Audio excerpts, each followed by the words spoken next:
मध्ये रामलल्लाची मूर्ती विराजमान आहे आणि हा ट्रक आता मुख्य मंदिराच्या दिशेने रवाना झालेला आहे। 2.5 ते 3 किलोमीटरचे हे अंतर आहे। अयोध्येतल्या मुख्य रस्त्यावरून हा ट्रक जाणार आहे आणि रस्त्याच्या दुतर्फा रामभक्तांनी गर्दी केलेली आहे। काही वेळातच हा ट्रक राम मंदिरापर्यंत पोहोचेल आणि तिथे या मूर्ती मंदिरामध्ये विराजमान केल्या जातील। पुढचे 3 दिवस या मूर्तींवर विविध पूजा विधी आणि अभिषेक केले जाणार आहेत आणि त्यानंतर 22 तारखेला या मूर्तीवर प्राणप्रतिष्ठेचा मुख्य संस्कार केला जाणार आहे आणि त्यानंतर भक्तांसाठी हे मंदिर खुलं करण्यात येणार आहे। त्यामुळे रामभक्तांमध्ये एक आनंदाचं वातावरण आहे। हा ट्रक आता राम मंदिराच्या दिशेने रवाना झाला आहे। पुढचे 3 दिवस अतिशय कार्यक्रमांची अशी रेलचेल या अयोध्येत आपल्याला पाहायला मिळणार आहे। शरयूतल्या नदीचं पाणी या मूर्तींवर त्यांचा अभिषेक केला जाणार आहे आणि त्यानंतर या मूर्तीची मिरवणूक सुद्धा काढण्यात येणार असल्याचं समजतंय। पुढच्या 3 दिवसांचं कार्यक्रमाचं स्वरूप कसं असेल हे सुद्धा आपण आपले प्रतिनिधी अक्षय बडवे यांच्याकडून जाणून घेणार आहोत। तुर्तास आपण दृश्य पाहतोय। रामाची मूर्ती आता मंदिराकडे रवाना झालेली आहे। अयोध्येत राम मंदिर साकारतंय आणि 22 जानेवारीला येत्या सोमवारी या राम मंदिरात रामलल्लाची प्रतिष्ठापना केली जाणार आहे।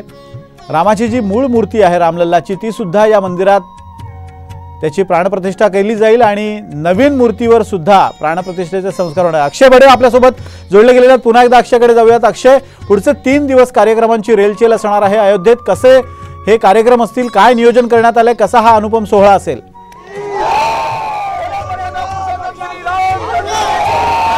ऑडिओ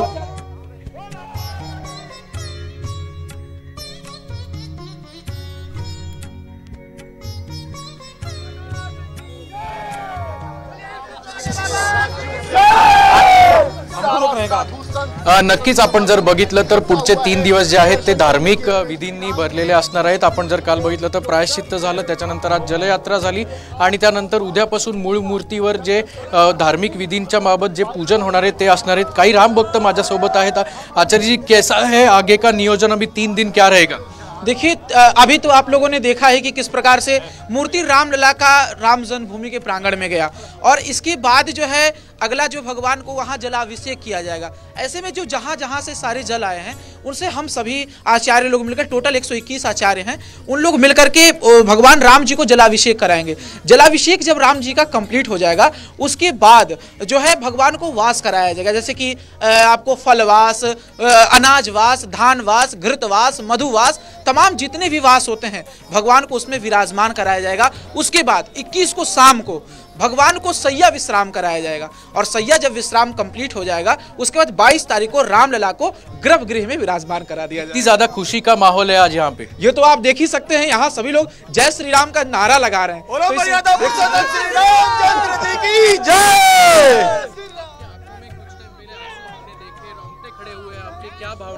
सर, भावना तो कण कण में राम है। पूरा भारतवर्ष राममय हो रखा है।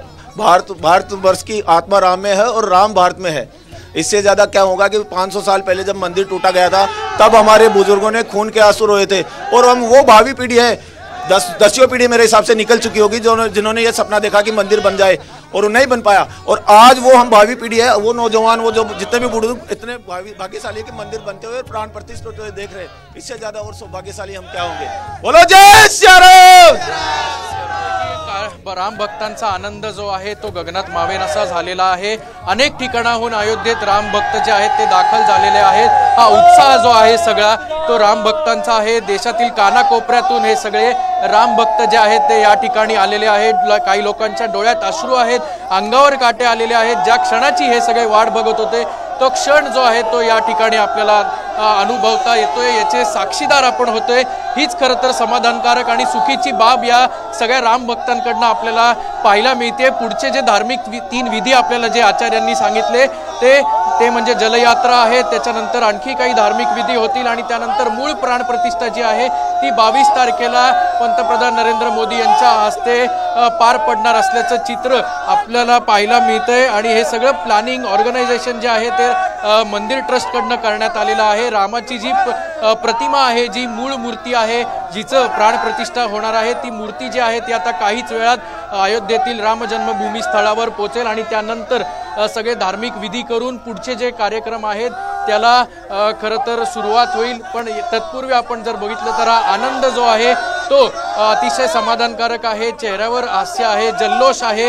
एकंदरीत अयोध्या नगरी जी आहे ती आता श्रीरामांच्या जय घोषाने दुमदुमून गेलेली आहे.